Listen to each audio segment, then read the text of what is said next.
entendendo que a gente pode fazer isso no ambiente familiar, a pergunta é saber se isso também pode ser transferido para um ambiente empresarial. Acredito até que sim, e eu queria que você comentasse sobre isso, né? Então, o mesmo exercício, né, no ambiente particular, né, eu enquanto pessoa, mas o exercício que a gente pode fazer também para o ambiente empresarial. Então, a empresa querendo gerar uma renda passiva futuramente, enquanto um objetivo, né, já que você falou sobre objetivo, sobre meta. E aí, qual o tipo de comportamento empresarial a empresa precisaria ter, né? Levando em consideração talvez até os mesmos conceitos, né? O gasto maior do que literalmente, menor do que realmente as suas receitas, enfim. Mas uma outra coisa que me chamou a atenção na sua fala foi o ato de talvez dar um primeiro passo no equilíbrio das contas, se desfazendo de alguns ativos.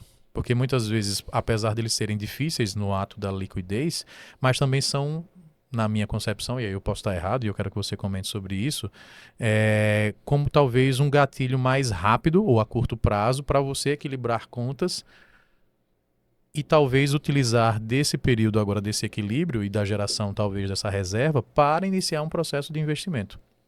Como, por exemplo, no aspecto pessoal, sei lá, desfazer de um carro, por exemplo, para que esse carro naturalmente pague parte daquilo que você tem, sei lá, seja cartão, enfim, e você não tendo o desejo ou a necessidade, na realidade, né? Porque o desejo eu acredito até que tenha, mas não tanta necessidade de ter um carro ali no primeiro momento, mas você tenha condições de, com o valor investido ali daquele carro, né? Em função de você tê-lo vendido, iniciar um processo, naturalmente, também de investimento, né?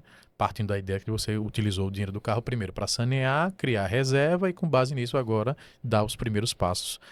Isso é lógico, isso é possível, é algo que foge de uma regra. São dúvidas que eu acredito que eu tenho, né? Já pensei, inclusive, em fazer isso uma vez.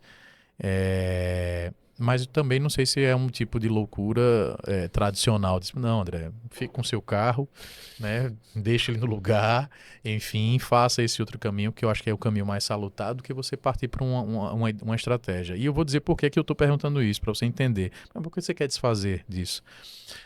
Às vezes o que eu tenho ouvido, né, nas oportunidades que eu tenho, né, de ouvir sobre esse tema, é sobre a lógica do retorno sobre esse investimento no ato de, né, então, dependendo da idade que você tenha, para que você crie a renda passiva que você gostaria, isso requer também o nível de investimento que você aporta. Então, se eu for aportar R$ 100 todo mês para fazer uma determinada coisa, beleza, você vai ter o retorno sobre aquilo. Mas para você ter aquilo que você talvez deseja, que é você ter uma renda passiva que sustente esse seu processo, você também tem que ter um buffer de investimento muito maior. É esse contexto que me faz pensar em ter atitudes um pouquinho mais abruptas para ter essa lógica acontecendo, ainda que sofra no primeiro momento. Então são esses dois pilares. Eu posso fazer aquilo de um ambiente pessoal se transformar numa consciência também empresarial. E dois, eu consigo me desfazer de ativos a curto prazo para começar a caminhar e tirar esse atraso de eu não ter tido essa educação financeira durante muitos anos da vida, né? Enfim. Bom, excelente pergunta. Primeiro, no ramo empresarial, né? O que eu aconselho muito as empresas fazerem é fazer um caixa, Perfeito. né? Ter um caixa. A gente sabe que não é fácil, muitas vezes, o empresário, o pequeno e médio empresário ali, ter o caixa, né? Ter caixa. Quem tem caixa é rei, né? Então tem cash is king. Exato. As oportunidades aparecem aí todas as horas, né? Mas começa devagar, começa formando primeiro esse caixa, começa formando 1 mês de despesa fixa, 2 meses de custo fixo, 3 meses de custo fixo e você entenda que essa reserva sua faz sentido você ter, né? Segundo, na questão da sucessão. Pô, hoje você é o cara principal da Gabilô. Se você vir a faltar amanhã, como é que fica a empresa? Sim. A empresa é um organismo, a empresa é não é um ser humano, mas é um ser vivo. Perfeito. Né? Como é que fica a Gabilô? Vai continuar? Não vai? Quem é que vai tocar essa sucessão? Né? Quando o fundador sai, quem é que toca? Quanto é que custa encontrar um cara para tocar no mercado de hoje. Sim. É caro, é barato, enfim. Então, você tem que pensar nessas coisas, na sucessão. Uhum. Né? E aí é onde entra muito esse instrumento de seguro de vida, esse Perfeito. instrumento de proteção de vida mesmo. Afinal de contas, as empresas são feitas de pessoas. Uhum. Né? Então, você tem que proteger as pessoas. E principalmente as pessoas chaves do negócio. Uhum.